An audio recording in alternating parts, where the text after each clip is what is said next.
Solution of Social Science Part 2 NTSC. Good morning, students.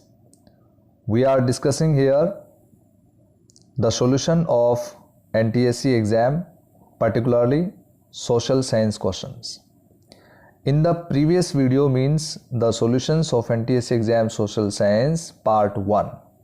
We discussed about question number 61 to question number 80. 20 questions were discussed, it means. And in this video we will discuss about question number 81 to 100. So listen very carefully. I hope that previous 20 questions were completely discussed and clear, and I think no doubt is left. If still you have doubt, you can ask me on WhatsApp, by calling me, or by writing in the comment box. So let's start with question number 81. Take question number 81. ध्यान से सुनना है. The roulette act, सबसे पहले question है Rowlatt act aimed at, कि Rowlatt act जो है वो उसका एम क्या था. What was the aim of Rowlatt act? Compulsory economic support to war efforts, imprisonment without trial and summary procedures for trial, suppression of खिलाफत movement, imposition of restrictions on freedom of press. देखिए, सबसे पहले हमें पता होना चाहिए roulette act कब पास हुआ था. It was passed in March 1919, right. तो जब ये रोलेट एक्ट पास हुआ था तो क्यों किया गया था, रोलेट एक्ट पास क्यों किया गया था? Economic support to war efforts, ये तो क्लियर नहीं है, क्योंकि वॉर एफर्ट्स, ये तो वॉर 1918 में ख़त्म हो गया था. 1914 to 1918 the first world war ended. So this reason is not suitable. Imprisonment without trial and summary procedures for trial. So अगर आप रोलेट एक्ट को पढ़ के, इसके प्रोविजन को पढ़ के देखेंगे, तो you will come to know that according to Rowlatt act the enormous powers were given to the police, right, and to the government by this act that was passed by Imperial Legislative Council. Any Indian could be arrested without any trial, could be kept in the jail for 2 years. तो इसलिए आ गया B. B is the correct answer. खिलाफत movement का suppression इसलिए नहीं कह सकते क्योंकि खिलाफत मूवमेंट उस टाइम जो है शुरू नहीं हुआ था, right. Khilafat committee was establish itself in March 1919. तो उसको सप्रेस करने का मतलब ही नहीं है जब मूवमेंट शुरू ही नहीं हुआ. तो imposition of restrictions on freedom of press, ये प्रेस के लिए स्पेशली अलग से एक्ट पास किया गया था. एक तो 1878 में एक एक्ट पास हुआ था. So according to that it was much earlier than Rowlatt act. तो इसलिए in this question the answer is B. B is the correct answer. I think किसी को डाउट नहीं होना चाहिए इस पर.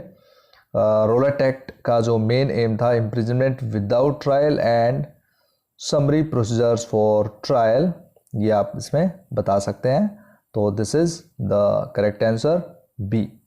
कम to the next question 82. Which of the following is correct in terms of history of democracy? देखिए, बहुत ही आसान क्वेश्चन है, लेकिन अंडरस्टैंडिंग पे फोकस करना है, समझना है कि क्या पूछा गया है. Which of the following is correct in terms of history of democracy. यहाँ पे हिस्ट्री ऑफ डेमोक्रेसी यानी कि डेमोक्रेसी के बारे में पहले जितनी भी चीज़ें हैं, तो उसकी जो डेमोक्रेसी की हिस्ट्री है, it means we can say that development of this term, development of democracy. कौन सी चीज़ें इसमें सही है? Women have always had the right to vote in democracies, ये बिल्कुल गलत स्टेटमेंट है. क्यों? क्योंकि डेमोक्रेसीज में हमेशा से वीमेन के पास राइट टू वोट नहीं रहा. फॉर एग्जाम्पल, यूएसए डेमोक्रेसी बहुत पहले बन गया व्हेन राइट्स वर डिक्लेयर्ड इन 1787. लेकिन यूएसए में अगर हम वुमेन राइट टू वोट की बात करेंगे तो ये काफ़ी लेट हुआ था, इवन इन 1964. और अगर हम बात करेंगे इंग्लैंड की, जो कि पूरे वर्ल्ड में एक बहुत ही पुरानी डेमोक्रेसी रही है, अगर हम कंट्रोवर्शियल पार्ट पे ना जाएं कि वहाँ पे क्वीन या किंग होता है जो हेरिडेटरी होता है, the head of the state, तो इसलिए हम उसको डेमोक्रेसी नहीं कह सकते. This is the controversial part. लेकिन इंग्लैंड को हम डेमोक्रेसी मानते हैं. तो लेकिन इंग्लैंड में विमेन को राइट टू वोट 1928 में मिला है. फ्रांस भी बहुत पहले डेमोक्रेसी बन गया, लेकिन 1946 में आके और फिर उसके बाद उसको राइट टू वोट मिला विमेन को. इसी तरह से आप दूसरे एग्जाम्पल ले सकते हैं, राइट. तो विमेन को हमेशा राइट टू वोट मिला है डेमोक्रेसी में, दिस इज रॉन्ग स्टेटमेंट। अगले स्टेटमेंट पे आते हैं, democracies have always been richer than monarchies, right. Democracies हमेशा अमीर रही है मोनार्कीज से, जहां पे मोनार्कीज मतलब होता है जहां पे किंगशिप होती है। तो ये तो बिल्कुल ही गलत है, राइट, क्योंकि जरूरी नहीं कि डेमोक्रेसी है तो वो रिच होगा। सी में लिखा हुआ है Magna Carta signed in 1215 was a key milestone in that established the concept of due process. Democracy यानी कि हिस्ट्री ऑफ डेमोक्रेसी को जब हम मानते हैं तो डेमोक्रेसी ही हिस्ट्री में Magna carta played a milestone, means key role in the development of democracy or in the history of democracy. This is the correct statement. अब डी पे आते हैं। आप मिसकंसेप्शन में डी को बहुत ही इजीली आप करेक्ट मानेंगे। Democracies have always fully respected minorities interest. तो यहाँ पे भी ये स्टेटमेंट बिल्कुल गलत है। क्यों गलत है? जैसे for example you can take the example of northern island, you can take example of Sri Lanka, जहाँ पे डेमोक्रेसी तो थी बट माइनॉरिटीज में कौन थे? For example Tamil people. So Tamil speaking people were not respected like majority people of Sinhalese community. तो how can you say that democracy have always fully respected, right? तो यहाँ पे ऑलवेज वर्ड यूज हो रहा है, तो हमेशा ऐसा नहीं हुआ ना, तो D is not correct. So C is the correct answer, क्योंकि मैग्ना कार्टा जो है, देखिए मैग्ना कार्टा के बारे में आपको थोड़ा सा बता देता हूं। It is called Magna Carta Libertatum, right, Libertatum. It is called Magna Carta Libertatum, इसका पूरा नाम है। And it was signed in 1215, 15 June 1215 it was signed by the king John. King का नाम क्या था? जॉन। और किसने साइन किया? और रेबल कुछ बैरन्स ने साइन किया था। बैरन्स कौन होते थे? Noble people, means supporting of the king you can say. लेकिन उस टाइम उन्होंने विरोध कर दिया था और एक सिविल वॉर का डर था, जिसको टालने के लिए मैग्ना कार्टा को साइन किया गया था। It is also known as you can say that charter of royal charter of rights, आप इसको कह सकते हैं, या ग्रेट चार्टर भी इसको कहा जाता है, राइट। तो इसलिए इसको साइन किया गया था। And according to Magna Carta the people were provided with the political liberties, right? So political liberties were provided to people। तो इसलिए डेमोक्रेसी के डेवलपमेंट में ये की माइलस्टोन जो है वो साबित हुआ था, राइट। तो आप इसमें सी आंसर आप देंगे। इसके अंदर 83 में आते हैं, which of the following statements is true regarding the degree of economic development and democracy? देखिए, poorer countries on average are more democratic than richer countries। ये तो बिल्कुल गलत स्टेटमेंट है कि गरीब कंट्रीज जो है रिचर कंट्रीज से ज़्यादा हमेशा ज़्यादा डेमोक्रेटिक रही है। बी में आता है richer countries on average are more democratic than poorer countries. ये बिल्कुल सही स्टेटमेंट है। क्यों सही है? देख मैं आपको बताता हूँ।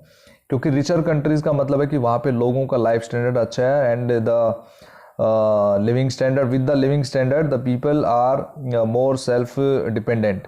तो इसलिए they can use their rights freely. अगर हम गरीब कंट्री की बात करेंगे तो the person is going to cast the vote, so he will cast the vote to the candidate, to the particular candidate who can give him 500 or 1000 rupees, 5000 rupees, like that. So in poorer countries the poor people will not have the means will not have used the democratic rights freely, because they were bounded by someone else or some powerful people, or very rich people. So in this way the poor people will not be freely enjoying their political rights। तो जब हम democracy में अगर गरीब लोग अपने rights का use अच्छे से नहीं कर पाएंगे तो वो एक अच्छी डेमोक्रेसी नहीं बन पाएगी, राइट। तो इसलिए रिच कंट्री जो होती है वो in comparison of poor country जो है वो ज़्यादा अच्छी डेमोक्रेसी साबित होती है। तो इसमें आपका बी आंसर आपका इसमें आ जाएगा। Next one, in which country more than half of the population lives in poverty. देखिए, हाफ ऑफ द पॉपुलेशन, इनमें से किसी भी कंट्री में, फिलहाल किसी भी कंट्री में ऐसी कंडीशन नहीं है जहां पे आधे से ज़्यादा लोग जो है पॉवर्टी में रहते हैं। लेकिन अगर हम ऑफिशियल स्टैटिस्टिक बात करें, and if you talk about the official datas, then the poverty ratio is in Bangladesh more than in comparison of other countries. Like in Sri Lanka, it is approximately 4%. In the USA also approximately 4%. India की अगर बात करेंगे तो 16-17% के आसपास में, अगर 2011 का डेटा लेंगे तो 21.99 पे आ रहा है, लेकिन अगर हम 2020 पे आएंगे तो अप्रोक्सीमेटली 16-17% ये पॉवर्टी रेशो है. ऑफिशियल डेटाज नहीं है लेकिन अप्रोक्सीमेटली इतना है. लेकिन बांग्लादेश में जो है वो इसमें से थोड़ा ज़्यादा है. It is 20.5%. It is 20.5%. तो सबसे ज़्यादा पॉवर्टी रेशो बांग्लादेश में है. तो क्लोजेस्ट आंसर इसको मान सकते हैं, क्योंकि ये ट्रेडिशनली क्वेश्चन पूछा गया है, जो कि पुरानी बुक से उठा के इस तरह के क्वेश्चन आया है. तो वहाँ पे कुछ साल पहले का अगर आप डेटा लेंगे, बिफोर 10 ईयर्स और बिफोर 15 ईयर्स, तो definitely Bangladesh means was having the poverty ratio more than 50%, means more than 50% people were living under poverty ratio, right. तो ये आप इसके अंदर पॉवर्टी लाइन जिसको हम कहते हैं, तो आप बांग्लादेश इसमें करेक्ट आंसर दे सकते हैं. Otherwise if you take the logic behind the answer, then no answer is there in this question. But if we ask about the closest answer, then you can go with Bangladesh. Come to the next question. Which country has successfully negotiated among different populations? It's very easy question. कौन सी country ने अच्छे से different population को negotiate किया है? श्रीलंका बिल्कुल नहीं आएगा, क्योंकि यहाँ पे आपको पता है सिविल वॉर हुआ, thousands of people were killed in Sri Lanka between the civil war, means between the disputes of Sinhalese and Tamil language people. तो श्रीलंका बिल्कुल नहीं आएगा. इंग्लैंड में भी कैथोलिक्स और प्रोटेस्टेंट को लेके जो कॉन्फ्लिक्ट्स है वो बना रहता है. And in the same way Bangladesh is Muslim majority country, so minorities sometimes are suppressed. लेकिन बेल्जियम जो है, that is C is the correct answer obviously. क्यों? क्योंकि Belgium consist of different kinds of ethnic composition, different types of ethnic communities. जैसे language based communities यहाँ पे linguistic communities है. For example Dutch speaking people. If you take the example of Dutch speaking people, तो Dutch बोलने वाले यहाँ पे हालांकि ज़्यादा है, right, although the people are more than other people. तो अगर आप ये कहेंगे कि डच स्पीकिंग पीपल मेजोरिटी में है, तो ये गलत होगा, क्योंकि पूरी कंट्री में 59% people are Dutch speaking people, right. और कैपिटल रीजन के अंदर सिर्फ 20% है. फ्रेंच स्पीकिंग पीपल पूरी कंट्री में 40% है, लेकिन कैपिटल रीजन में 80% है. तो who will have the power? Understand, this is the confusion, that who will have the power, क्योंकि एक कम्युनिटी एक जगह पे कम्युनिटी जो है मेजोरिटी में, दूसरी community, this is very complication, right. तो इस तरह के जो कॉम्प्लिकेटेड जो एथनिक कंपोजिशन रहा, लेकिन उसके बावजूद भी बेल्जियम के कॉन्स्टिट्यूशन में इन सभी को इक्वल पावर दिया गया. And you have studied in the first chapter of your book power sharing that Belgium successfully has negotiated among different populations. तो इसमें सी के साथ आप जाएंगे. 86 में आते हैं. Consider the following statements which of these do not hold true for non democratic regimes. बहुत ही सिंपल सा क्वेश्चन ये पूछा गया है कि इन स्टेटमेंट्स को आपने पढ़ना है, फिर आपको बताना है कि जो नॉन डेमोक्रेटिक रिजाइम्स यानी कि गवर्नमेंट्स के बारे में सही नहीं है. Do not hold true. These do not have to bother about public opinion. लोग क्या सोचते हैं, लोग को अच्छा लगेगा या नहीं लगेगा, ये सही बात है कि ऐसी सरकार नहीं सोचती है. Non democratic government do not have bother. These take less time at arriving at a decision. Definitely ये सही बात है कि नॉन डेमोक्रेटिक गवर्नमेंट जो होती हैं वो फास्ट डिसीजन लेती हैं. Principle of individual dignity has legal force.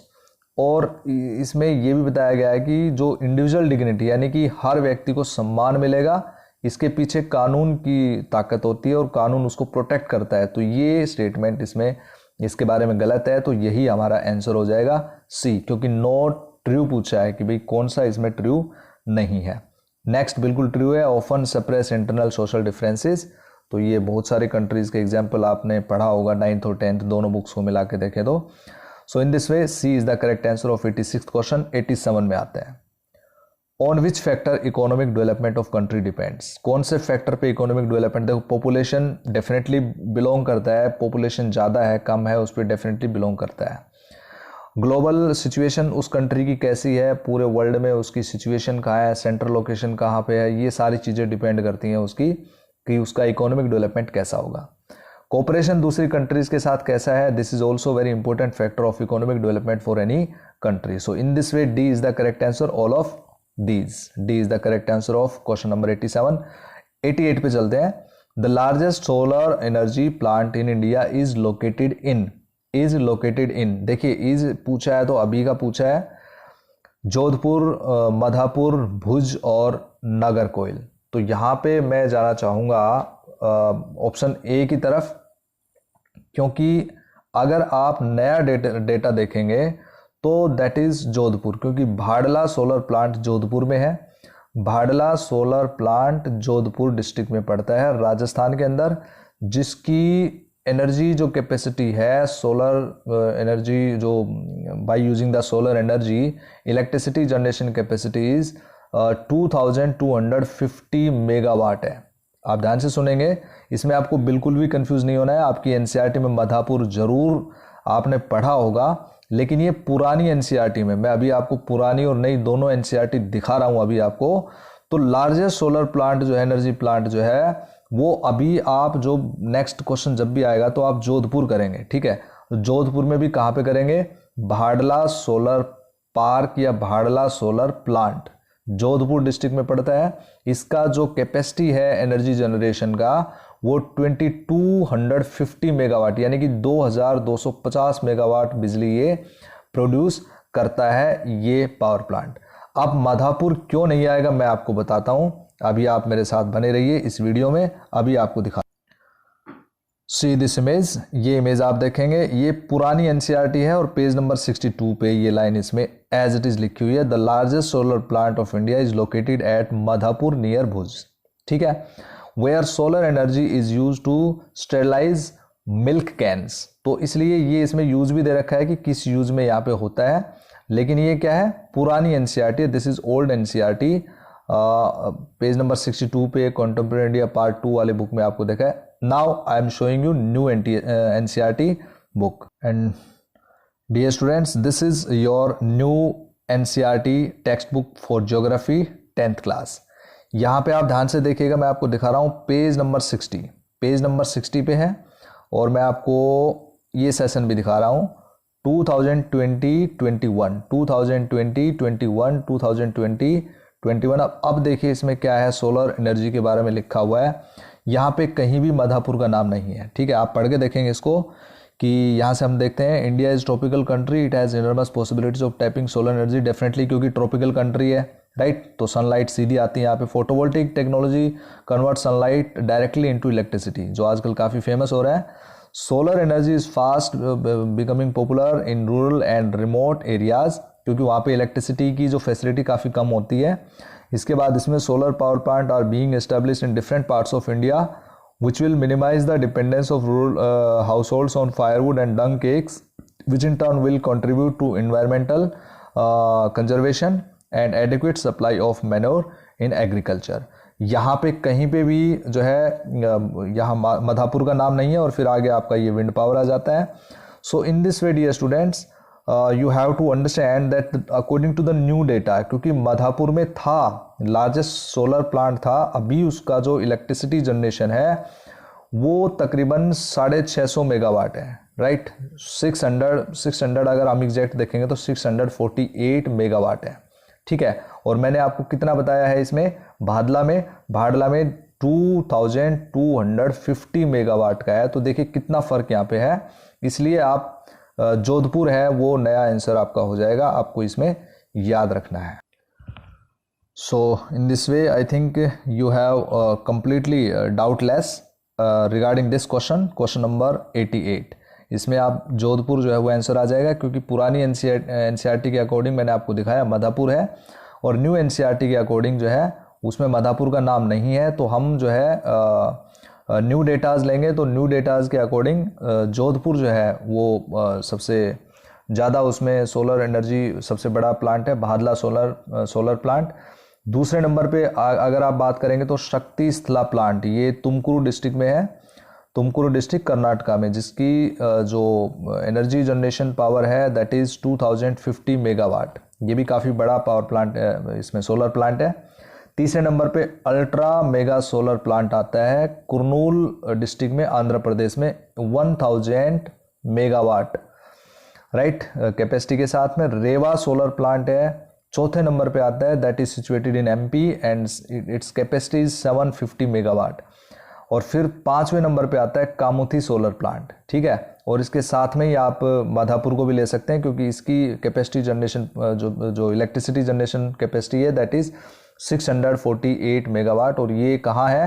रामनाथनपुरम, Tamil Nadu के अंदर ये पांचवा सोलर प्लांट है। मैं आपको पीडीएफ में ये सारी चीज़ें प्रोवाइड करवा दूंगा। You should not be any kind of having the doubt and you should not be worried about it. इसके बाद आते हैं 89th क्वेश्चन में। Iron ore with iron content between 50 to 60% is called. इसमें डायरेक्टली आंसर आपका hematite आ गया, क्योंकि मैग्नेटाइट बेस्ट क्वालिटी का आयरन ओर होता है। It consist of 70% of iron content right, लेकिन हेमेटाइट में 50 to 60 according to your NCERT. अब चलते हैं नेक्स्ट क्वेश्चन, तो इसमें आ गया B. Come to the next question, in which state of India is the largest wind farm cluster located. तो इसमें कोई डाउट नहीं है आपको, और तमिलनाडु इसमें करेक्ट आंसर आपका आ जाएगा। तमिलनाडु में कहाँ से कहाँ तक है आपको याद रखना है। तमिलनाडु के अंदर नगर कोइल से लेकर और मदुरई तक, नगर कोइल से from Nagercoil to Madurai right, this is the biggest और largest wind farm cluster located in Tamil Nadu. Come to the next question. To manufacture 1 ton of steel, kilograms या kilogram of manganese is used. कितना? 1, 10, 50 या 100? तो बहुत ही simple answer है, and you know very well that 10 kilograms of manganese is used. Manganese बड़ा important है right.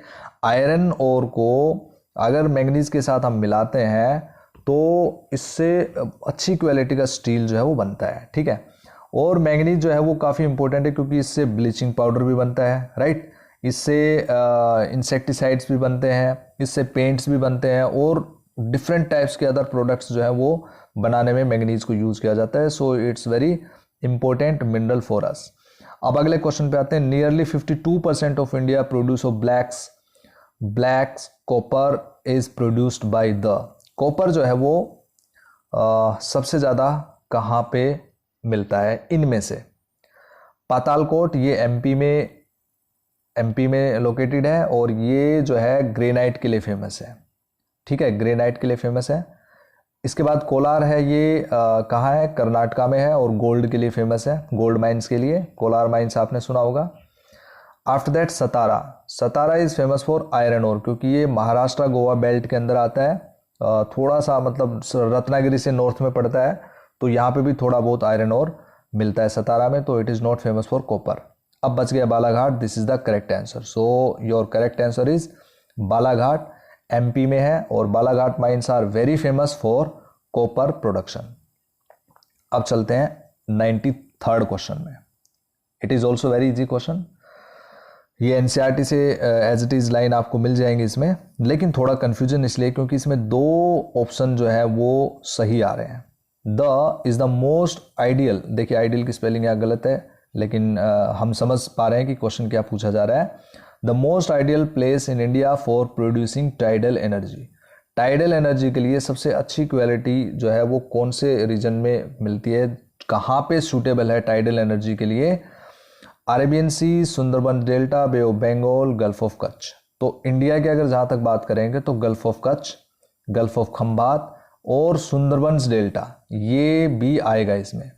तो क्योंकि मोस्ट पूछा है तो सबसे ज़्यादा जो है वो गल्फ ऑफ कच्छ, आप वेस्टर्न कोस्ट का ले सकते हैं सबसे ज़्यादा, लेकिन अगर वैसे आएगा कि भाई which of the followings are या which of the following is, तो उसमें आप सुंदरबंस को नेग्लेक्ट नहीं कर सकते हैं, because it is also the major tidal energy producing area. Sundarbans delta ये आपको जरूर याद रखना है, गल्फ ऑफ कच्छ याद रखना है, गल्फ ऑफ खंबात याद रखना है, ईस्टर्न और वेस्टर्न दोनों कोस्ट पे आ गया। तो इसलिए फिर भी अगर आप इसमें आंसर की बात करेंगे तो मैं इसमें सी के साथ जाना चाहूँगा, क्योंकि ज़्यादा सूटेबल वेस्टर्न कोस्ट पे है, लेकिन यहाँ भी होता है, ये आपको पता होना चाहिए। Come to the next question 94th question है, कौन सा और होता है, क्या होता है और is the raw form of minerals. ठीक है, तो raw form of minerals specially metallic minerals is the basic mineral, यहाँ पे भी स्पेलिंग थोड़ा सा मिस्टेक है, you can understand easily. Mineral and the backbone of industrial development, ये कौन सा इनमें से बेसिक मिनरल है या बैकबोन ऑफ इंडस्ट्रियल डेवलपमेंट है। बोरॉन एक केमिकल एलिमेंट होता है, मैंगनीज इंपोर्टेंट मिनरल है लेकिन it is not basic mineral, और गोल्ड ये भी मिनरल है, काफ़ी इंपॉर्टेंट मिनरल है, but it is not backbone. Backbone industrial backbone का मतलब होता है कि जो दूसरे इंडस्ट्रीज के लिए, इंडस्ट्रियल डेवलपमेंट के लिए बहुत ज़रूरी होता है। तो इसमें डी ऑप्शन जो है वो करेक्ट है, D is the correct answer, क्योंकि आयरन से क्या होता है, इंडस्ट्रियल डेवलपमेंट आयरन से ही होता है। देखिए आयरन से ट्रांसपोर्ट के लिए जो आपके सोर्सेज हैं, जैसे मीन्स ऑफ ट्रांसपोर्ट, ट्रक्स हैं, रेलवेज हैं, सब आयरन से बनता है, और इंडस्ट्रीज में चलने वाली मशीन्स जो है वो आयरन से बनती हैं। ठीक है, टूल्स हैं, डिफरेंट टाइप्स ऑफ इक्विपमेंट्स हैं, वो सारे आयरन से, बिल्डिंग है वो आयरन से बनती है। तो iron is the basic mineral, right, it is backbone of industrial development. D is the correct answer. 95 में चलते हैं, बहुत ही आसान क्वेश्चन है। Which of the following state is the largest producer of black paper in India. Confuse बिल्कुल नहीं होना यहाँ पे, आंध्र प्रदेश, केरला, कर्नाटका, तमिलनाडु। ठीक है, ब्लाइंडली आपको केरला आंसर नहीं देना है, क्योंकि केरला जो है वो स्पाइसेस में सबसे आगे, लेकिन यहाँ पूछा है सिर्फ ब्लैक पेपर। ठीक है, तो ब्लैक पेपर में यानी कि काली मिर्च में सबसे ज़्यादा जो प्रोडक्शन है दैट इज़ इन कर्नाटका। आपको अगर if you are following NCERT, तो लेकिन एनसीईआरटी में जो है वो डेटाज चेंज होते हैं कि नहीं होते हैं, डिपेंड्स ऑन द पब्लिकेशन, कि भाई किस तरह कब वो अपडेट होती है। तो उसको आप जो है, अगर पेपर में ऐसे क्वेश्चन आते हैं तो वो आपको जो न्यू या करंट डेटा है वो आपको इसमें फॉलो करना है। ठीक है, क्योंकि ये चेंज होने वाली चीज़ें हैं। फॉर एग्जांपल अगर हिस्ट्री की कोई डेट है तो that can not be changed, तो that should be followed with the NCERT. ठीक है, जैसे हमने किया खेड़ा सत्याग्रह, तो खेड़ा सत्याग्रह ज्योग्राफी की बुक में भी आपको 1917 है, हिस्ट्री की बुक में भी 1917 है, लेकिन अगर कहीं पे 1918 आपको लिखा हुआ मिलता है तो यस इट इज़ करेक्ट 1918, लेकिन स्टार्ट 17 में हुआ था। 1918 में इसका ज़्यादा पार्ट जून जुलाई तक चला था, इसलिए ज़्यादातर लोग 1918 में इसको फॉलो कर लेते हैं बुक्स वगैरह, लेकिन हमारी एनसीईआरटी में 1917 तो हम उसके साथ जाएंगे क्योंकि इट इज़ ऑथेंटिक। लेकिन इस केस में, इन दिस केस, यहाँ पे जो है हम एनसीईआरटी के साथ क्यों नहीं जाएंगे, क्योंकि एनसीईआरटी में ये डेटा जो है वो चेंज होते रहते हैं और हिस्ट्री कभी चेंज नहीं होती है।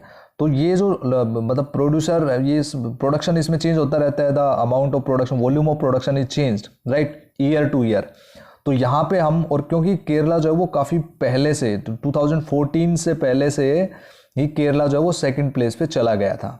तो इसमें आप कर्नाटका के साथ जाएंगे। So many sources are there which are proving that Karnataka is the largest producer of black pepper. अगर आप 2019 और 20 का अगर हम फाइनेंशियल ईयर का एग्जाम्पल लेंगे तो according to detailed project report presented by Indian Institute of Spices Research, और ये किसके अंडर में काम करता है, ये ICAR, Indian council and agricultural research, जो कि नेशनल हॉर्टिकल्चर बोर्ड जो है इसको रिलीज करता है। और इसके अकॉर्डिंग 2019-20 का अगर आप डेटा देखेंगे तो उसमें अलग सोर्सेज यूज हो रहे हैं, लेकिन इससे पहले 2018 तक के सारे डेटाज ये बताते हैं, 14 से लेके और 18 तक के, कि केरला में जो अगर एरिया पूछता है under cultivation of black paper तो केरला में ज़्यादा है, लेकिन यहाँ पूछा है प्रोडक्शन, लार्जेस्ट प्रोड्यूसर, तो लार्जेस्ट प्रोड्यूसर में आप कर्नाटका ही बताएंगे। ठीक है, क्योंकि 2018 का अगर आप डेटा देखेंगे तो in 2018 33,000 metric ton, 1000 metric ton, ठीक है, 33,000 metric ton production was there in Karnataka, but in Kerala it was 28,000 metric ton. तो इसलिए कहाँ पे हो गया, कर्नाटका में ज़्यादा हो गया। इसी तरह से 2019-20 का अगर आप डेटा लेंगे तो Karnataka produce 21,000 metric ton black pepper and Kerala produce 17,000 metric ton. ठीक है, तो इसलिए क्या आ गया, कर्नाटक आ गया। तमिलनाडु तो काफ़ी पीछे है, हालांकि थर्ड प्लेस पे है ये, इसमें सिर्फ 3,000 मीट्रिक टन जो है वो प्रोडक्शन हुआ था 2019-20 के according. So I hope that you do not have any kind of doubt regarding this question. अगर अभी भी आपको कोई डाउट है तो you can ask me by calling और writing in the comment box. अब चलते हैं क्वेश्चन नंबर 96 पे। Lake Sambhar is nearest to which one of the following cities of Rajasthan. अगर लेक सांभर की बात करेंगे तो आप इस तरह से देख सकते हैं कि for example this is the map of Rajasthan. यहाँ पे ये जयपुर है, यहाँ पे सांभर लेक है, इधर आपका पड़ गया जोधपुर, इधर पड़ गया आपका उदयपुर। ठीक है, और भरतपुर इधर यूपी बॉर्डर की तरफ पड़ गया। तो इस तरह से अगर हम इसमें लोकेशन देखेंगे तो जयपुर जो है वो सबसे नियरेस्ट है, क्योंकि ये लगभग 80 किलोमीटर 81 किलोमीटर के आसपास में है। जयपुर 80 किलोमीटर के आसपास में, यानी कि 81 किलोमीटर के आसपास है। उदयपुर की अगर आप डिस्टेंस देखेंगे सांभर लेक से, so that is approximately 350 kilometre 353 kilometre, और this is the shortest route, right. अगर जोधपुर की बात करेंगे तो 293 kilometre shortest, and Bharatpur approximately 260 kilometre. तो सबसे नियरेस्ट कौन सा हो गया, जयपुर हो गया। तो Jaipur is the correct answer of this question. अब चलते हैं 97। Among the following Indian states which one has the minimum total forest cover. Minimum यानी कि टोटल फॉरेस्ट का मतलब कि पूरा टोटल ज्योग्राफिकल फॉरेस्ट का मिनिमम जो टोटल फॉरेस्ट कवर है वो कितना, कौन से स्टेट में है। तो यहाँ पे सिक्किम में भी काफ़ी फॉरेस्ट है। अगर टोटल कवर एरिया का देखते हैं तो गोवा में भी काफ़ी फॉरेस्ट है, केरला में भी फॉरेस्ट काफ़ी है, हरियाणा में वो ये अप्रोक्सीमेटली जो है हरियाणा में कितना है, लगभग अगर हम मान के चले तो 6 पॉइंट समथिंग यानी कि 979% ऑफ टोटल ज्योग्राफिकल एरिया। और अगर आप एरिया की बात करेंगे तो 1584 स्क्वायर किलोमीटर। ठीक है, ये एरिया है, ये अंडर फॉरेस्ट कवर्ड एरिया है, तो काफ़ी कम है हरियाणा के अंदर। हरियाणा और पंजाब में काफ़ी कम है, पंजाब में भी बहुत कम है, पंजाब में 6.87% का है। So Haryana is with the least forest covered area and Punjab is the second. So the next question is question number 98। The Indian research station Himadri is located at Siachen, Darjeeling, Antarctica, Arctic region. So dear students, this research station Himadri is situated in Arctic region, right? This was launched on 1st July 2008 during the UPA government, right? So inaugurated by Mr. Kapil Sibal, HRD minister at that time in 2008. So you have to remember, this is Indian research station named Himadri, situated in Arctic region. Question number 99. Which is the smallest state in India? Smallest state in population or in area? You should not be confused regarding this. Which is the smallest state in India? Tripura, Sikkim, Goa, Mizoram. So it's understood that it is about area. If the question is asked that which is the smallest state in population in India, then you will give the answer Sikkim in population, right? But if the question is asked about area, then your answer will be Goa C. And because I am telling you, because this question is having the ambiguity, or there is ambiguity in this question, धूरापन थोड़ा दिख रहा है इसमें। अगर हम area लेंगे तो त्रिपुरा का जो एरिया है that is 10,492 square kilometre. Sikkim का एरिया अगर आप देखेंगे तो 7,096 square kilometre area. Mizoram 21,081 square kilometre area, and Goa this is only 3,702 square kilometre area. तो इस तरह से स्मॉलेस्ट स्टेट एरिया में हो गया Goa. So you have to remember, दोनों चीज़ें आपको पता होनी चाहिए कि अगर स्मॉलेस्ट एरिया में पूछें तो गोवा बताएंगे, और पॉपुलेशन में पूछें सिक्किम बताएंगे, क्योंकि सिक्किम जो है वो माउंटेनियस रीजन है पूरा, और वहाँ पे स्कैसिटी जो है सेटलमेंट है, स्कैटर्ड जो है वो सेटलमेंट है, इसलिए वहाँ पे पॉपुलेशन कम है। अब चलते हैं last question, question number 100। Which of the following is the oldest route of contact between India and other countries of the world? Ocean routes, land routes, air routes और none of above? तो ये तो this is very easy question and I think this is easiest question of this paper. Oceanic route जो है वो इसमें सबसे closest answer है। Which of the oldest, closest और सिंगल आंसर है। ओल्डेस्ट रूट जो है वो ओशियन रूट ही है, क्योंकि पहले ना तो एरोप्लेन्स होते थे और ना ही लैंड रूट्स इतने ज़्यादा मतलब लेंथी होते थे, क्योंकि because at that time there were no technological development और ट्रांसपोर्टेशन इतना डेवलप नहीं था, रोड्स नहीं थे, ट्रेन्स नहीं थी, तो इसलिए लैंड रूट जो है वो काफ़ी छोटे छोटे होते थे और लोग पैदल यात्रा करते थे। तो इसलिए इंटरनेशनल रूट की जहाँ तक बात करते हैं that was on the basis of ocean routes. तो ये आपका हो गया 100th question. So dear students, I hope that you understood all the questions. किसी भी तरह का अगर आपको डाउट है तो आप कॉल करके, व्हाट्सएप करके या कमेंट बॉक्स में लिखकर पूछ सकते हैं। I will solve that. Thank you, have a nice day.